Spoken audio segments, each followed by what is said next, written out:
이제 바울은 빌립보를 떠나 데살로니가라는 곳으로 이동하게 되는데요. 과연 이 데살로니가에서는 어떤 복음의 역사, 선교의 역사들이 펼쳐지는지 우리 다 같이 본문으로 들어가 살아계신 하나님의 음성 듣게 되기를 간절히 축원합니다. 첫 번째 따라하겠습니다. 적합한 전략에 따른 선교. 먼저 17장 1절 상반절을 다 같이 읽겠습니다. 시작. 그들이 암비볼리와 아볼로니아로 다녀가 데살로니가에 이르니. 자, 그렇다면 여기서 한 가지 궁금한 점이 있습니다. 바울은 왜 상대적으로 가까운 암비볼리나 아볼로니아에서는 전도하지 않고 꽤 먼 거리인 데살로니가에 가서 복음을 전했던 걸까요?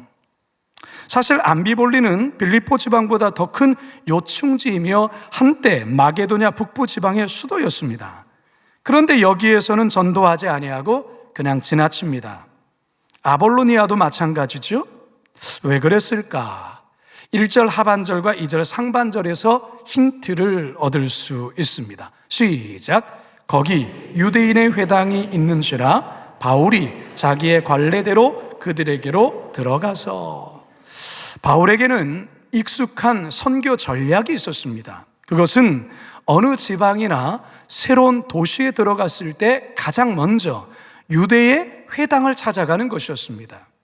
회당에 들어가서 유대인들과 유대교로 개종한 헬라인들에게 성경을 강론하며 그리스도의 복음을 전하는 방식이었던 것이죠. 빌립보에 처음 들어갔을 때에도 먼저 회당을 찾았던 이유가 바로 이 때문이었습니다. 따라서 암비볼리와 아볼로니아를 그냥 지나쳤던 이유는 유대인의 회당이 그곳에는 없었기 때문이라 추측해 볼 수가 있습니다. 이에 반해서 데살로니가에는 회당이 존재했습니다. 이미 오래전부터 이곳에는 유대인들이 살고 있었기 때문에 그렇습니다. 데살로니가는 마게도냐에서도 매우 영향력 있는 도시 중에 하나입니다. 당시 인구는 약 20만 명 정도였고 로마 총독이 거주하는 마게도냐주의 수도이자 상업이 매우 발달한 자유도시였습니다. 마게도냐는 항구 도시로 로마의 군사도로상에 위치해 있었기 때문에 사람들의 왕래가 빈번했습니다. 그래서 로마 제국에서도 가장 부유하고 풍부한 무역의 중심지였던 것이죠.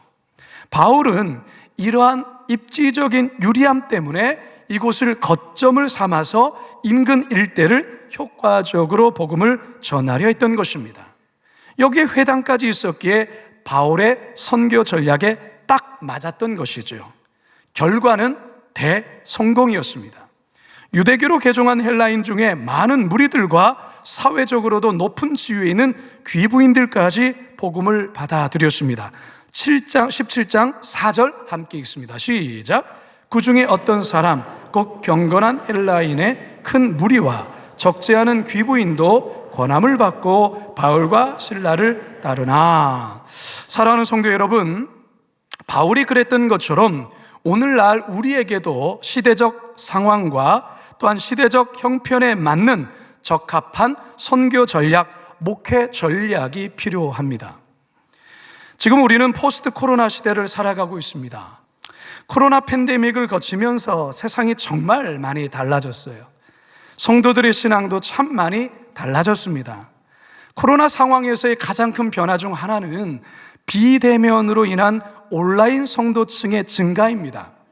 현재 영상으로 예배드리는 비율이 교회마다 많게는 30%에서 적게는 20%, 15%가 거의 고정되어 버렸습니다. 그러니까 코로나 발생 이후에 성전 예배에 출석하지 않은 비율이 30%에서 또한 적게는 15%까지라는 것이죠. 헌금 방식도 헌금 봉투에 직접 넣어드리는 것보다 계좌 이체를 더 선호하고 있습니다. 이러한 큰 변화 속에 신앙의 이탈자들도 많이 발생합니다. 특히 3040 세대의 이탈이 두드러지는데요. 크리스찬 연합신문 천면에 이런 기사가 적혀 있었습니다. 3040 세대 예배 현장에서 사라진 43%, 교회에 안 나가는 이유 1위, 목사의 정치적 설교가 싫어서, 이런 글이 쓰여 있었어요. 기독교 월간지인 목회와 신학, 이번호 2월호에 실려있는 내용을 보니까요, 코로나 이후 특히 3040 세대 신앙인들 10명 중 4명은 신앙에 대한 회의를 느낀다라고 나타났어요. 회의를 느끼는 가장 큰 이유 중에 하나가 기독교인들의 비도덕적이고 이중적인 태도에 실망해서라는 것입니다. 교회에 출석하고 있는 3040 신앙인들에게 당신은 10년 후에도 계속 교회를 출석하겠습니까? 라는 물음에 44%가 교회를 나가지 않겠습니다라고 표명을 했어요. 굉장히 심각한 부분이죠. 그런데 특이한 게 있어요. 이 44%가 교회를 나가지 않겠다고 하는데요, 특이한 것은 기독교 신앙은 계속 유지하겠다는 거예요. 기독교 신앙은 계속 유지하겠지만 교회는 나가지 않겠다. 이게 40% 정도였어요. 여러분, 지금 젊은 층의 신앙이 이렇습니다. 자칫 우리나라 교회들도 서구의 교회들처럼 10년, 20년 후에는 젊은 층이 사라진 교회가 될지도 모릅니다. 어쨌든 코로나로 인해 모든 교회는 쉽지 않은 길을 걷고 있는데요, 이런 상황에서도 놀랍게 성장하는 교회들도 있습니다. 이런 교회들을 조사해 보니 몇 가지 특징이 있습니다. 4가지가 있는데요, 첫째는 다양한 온라인 사역을 하고 있는 교회가 성장하더라는 것입니다. 두 번째는 코로나 상황에서도 소그룹 운영을 활발하게 잘하는 교회가 성장하더라는 것입니다. 세 번째는 지역 사회를 품고 가치와 의미 있는 일에 열심인 교회가 성장하더라는 것입니다. 그리고 네 번째는 본질이 살아있는 교회가 성장하더라는 것이죠. 사랑하는 성도 여러분, 포스트 코로나 시대를 살아가야 하는 우리 교회와 우리 성도들에게도요, 하늘의 지혜와 또한 적합한 전략이 필요합니다. 바라기는 오늘 말씀을 통해 그 지혜와 전략을 새롭게 깨닫고 과감히 도전하심으로 하나님께서 우리 교회를 통해 이루시고자 하시는 시대적 또한 선교적 사명 잘 감당할 수 있기를 주님의 이름으로 축원합니다. 두 번째 따라 하시겠습니다. 십자가 복음 중심의 선교. 안식일에 유대 회당에 들어간 바울은요, 3주에 걸쳐 성경 말씀을 강론합니다. 자, 그런데 여기서 좀 궁금한 게 있습니다. 바울은 데살로니가라는 도시에 처음 왔을 뿐 아니라 이곳 회당에도 처음인데 어떻게 3주에 걸쳐 이렇게도 쉽게 설교를 할 수 있었을까? 여러분, 궁금하지 않습니까? 별로 궁금하지 않은 것 같은데 저는 궁금했습니다. 당시 회당 예배는 신명기 6장 4절인 쉐마를 낭독하면서 시작을 했습니다. 여러분, 쉐마가 뭡니까? 이스라엘아 들으라, 우리 하나님 여호와는 오직 유일한 여호와이시니 너는 마음을 다하고 뜻을 다하고 힘을 다하여 내 하나님 여호와를 사랑하라. 이게 쉐마입니다. 이것을 낭독함으로 예배를 시작합니다. 그런 다음에 특정한 기도문을 낭송하고 모세오경, 창출레민신, 이 모세오경과 선지서를 읽고 난 다음에 이어서 설교가 행해졌는데요, 당시 설교는 회당장이 누군가를 지목하면 그가 했습니다. 근데 보통 순회하며 가르치는 랍비들을 초청해서 설교하는 게 당시의 관습이었습니다. 따라서 바울은 바리새파 출신의 뛰어난 학자이며 그는 랍비였기 때문에 설교자로 선택받는 데는 별 무리가 없었던 것이죠. 어쨌든 바울은 설교자로 데살로니가의 회당에서 성경을 가지고 강론을 합니다. 이 강론하다라고 번역하고 있는 헬라어 디엘렉사토라는 이 단어의 의미 속에는 토론하다 혹은 의견을 교환한다라는 의미가 있어요. 다시 말해서 바울의 설교는 어떤 일방적인 선포식이 아니라 회중들과 대화도 하고 토론도 하는 방식으로의 설교였던 것 같습니다. 바울은 성경의 뜻을 풀어 해석한 뒤 납득할 수 있도록 증명하는 방식으로 설교를 했습니다. 3절 함께 읽습니다. 시작. 뜻을 풀어 그리스도가 해를 받고 죽은 자 가운데서 다시 살아나야 할 것을 증언하고 이르되 내가 너희에게 전하는 이 예수가 곧 그리스도라 하니. 자, 바울이 회당에 가서 모세오경과 선지서의 말씀을 읽고 그 뜻을 풀면서 그가 증언한 내용은 무엇입니까? 나사렛 예수가 약속된 메시아여 그리스도시고 그가 우리의 죄를 사하기 위하여 십자가에 못 박혀 죽으셨지만 그는 다시 살아나셨다. 그를 믿는 자는 구원을 얻을 수 있다. 바로 이 복음을 증명해냈다, 그 말인 것이죠. 보통의 유대인들이 기대하고 고대했던 메시아는 사실 이런 메시아가 아니죠. 다윗과 같이 강력한 왕으로서의 메시아였습니다. 결코 고난받는 메시아가 아닙니다. 하지만 바울은 고난받는 종, 고난받는 그리스도와 십자가를 증명해냈습니다. 다시 말해 바울의 선교 중심에는 언제나 십자가 복음이 중심이었고 그의 메시지 또한 예수 그리스도의 십자가였다라는 것입니다. 바로 여기에서 하나님의 능력이 나타났고 하나님의 지혜가 밝히 드러났던 것입니다. 고린도전서 1장 23절 24절입니다. 시작. 우리는 십자가에 못 박힌 그리스도를 전하니 유대인에게는 거리끼는 것이요 이방인에게는 미련한 것이로되 오직 부르심을 받은 자들에게는 유대인이나 헬라인이나 그리스도는 하나님의 능력이요 하나님의 지혜니라. 할렐루야. 사랑하는 성도 여러분, 오늘날 교회의 강단에서 선포되어야 될 메시지 역시 마찬가지입니다. 세상 돌아가는 이야기 할 수도 있습니다.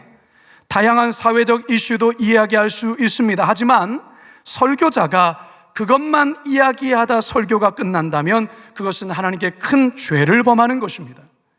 강단에서는 언제나 피 묻은 십자가 복음이 전해져야 합니다. 우리 신앙의 선배들, 우리 목사님들, 그 설교에는 언제나 예수 그리스도의 피가 담겨져 있었습니다. 강단에는 피 묻은 십자가가 언제나 선포되었습니다.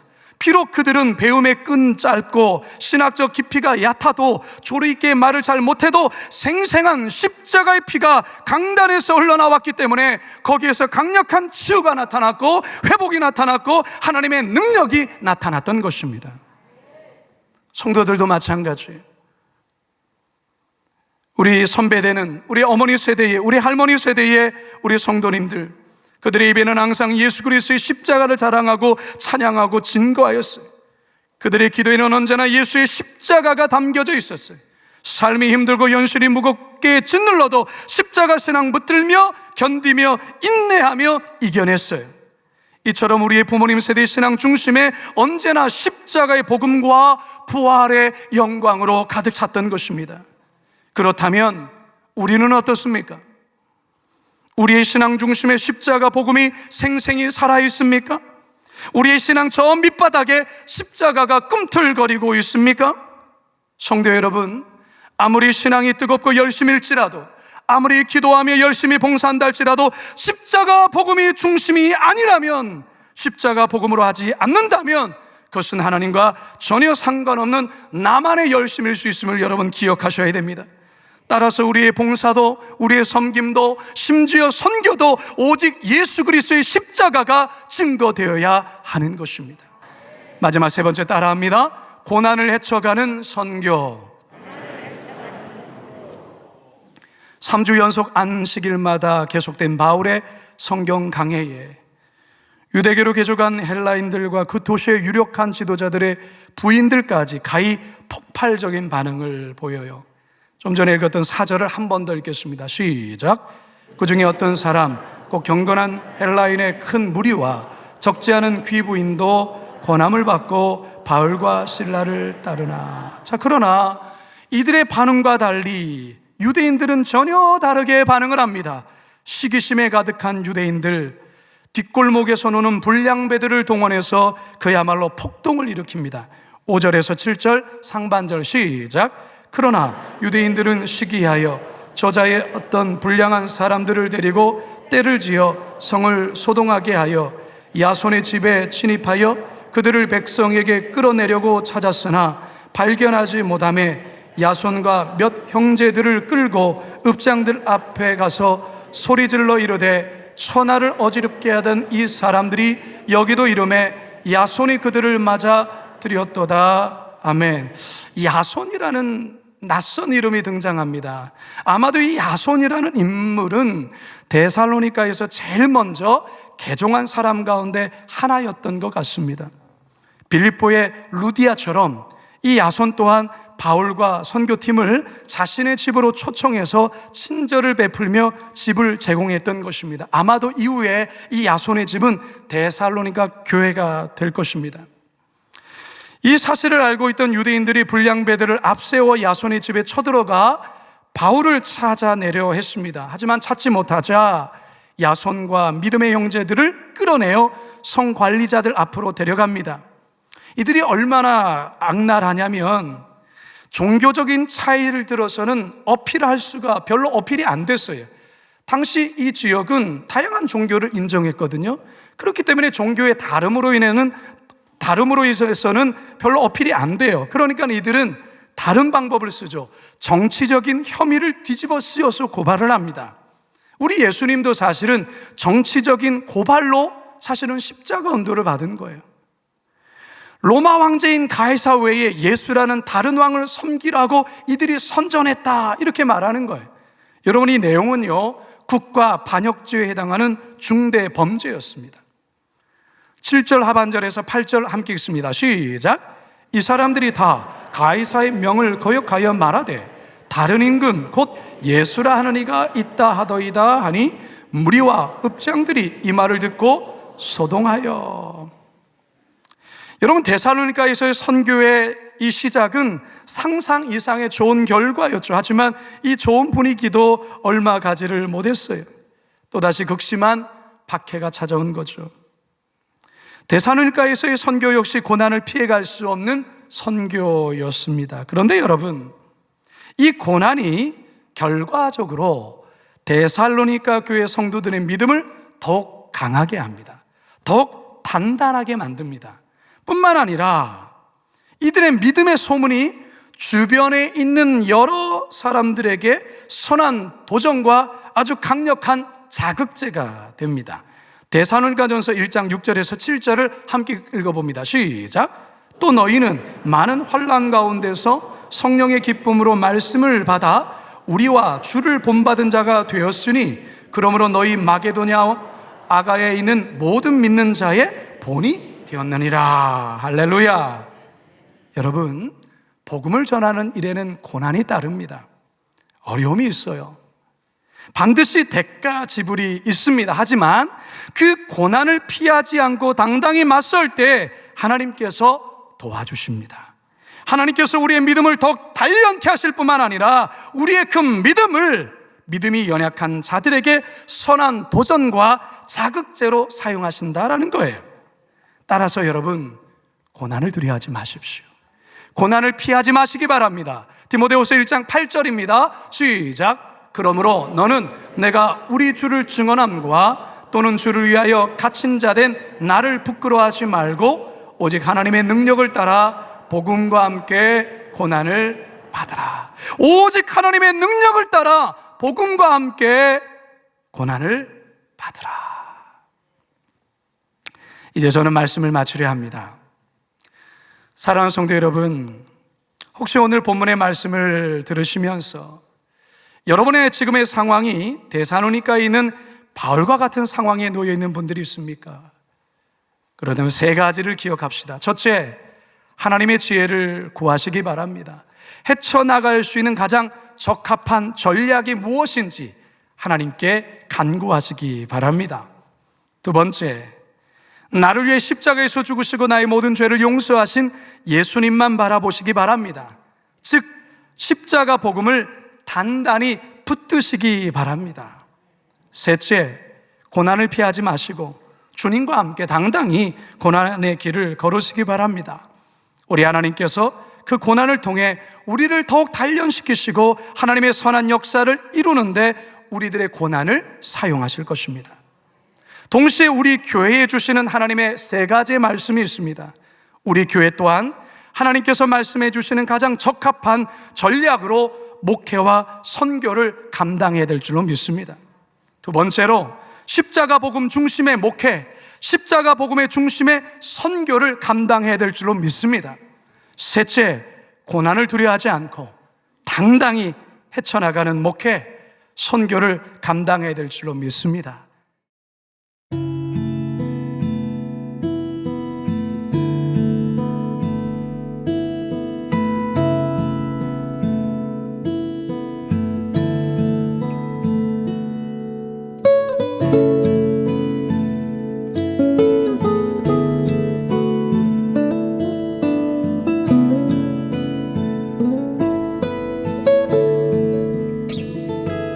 하늘 가는 밝은 길이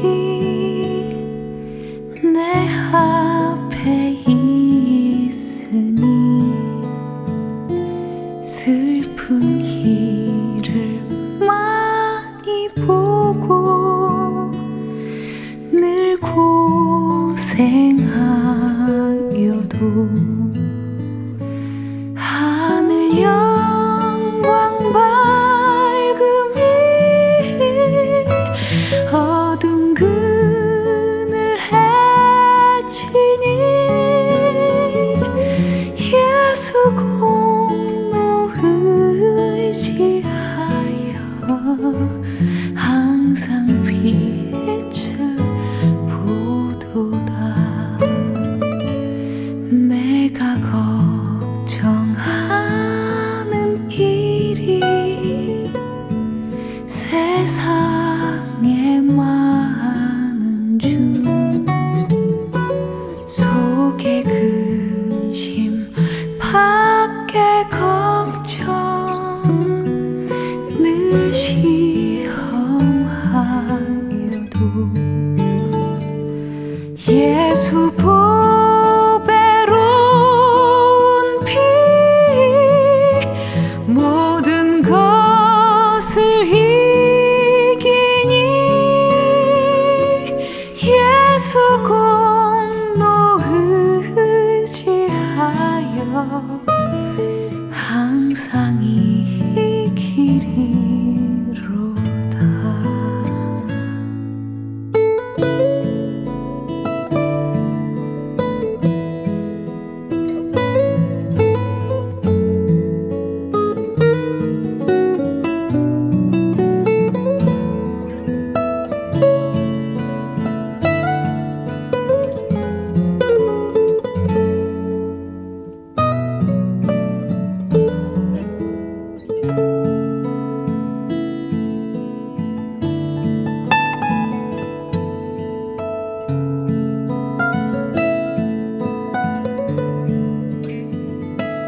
내가 천성 바라보고 가까이 왔으니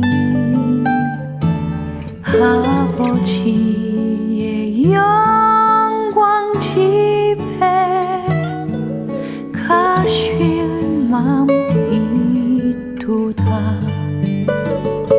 나는 부족하여도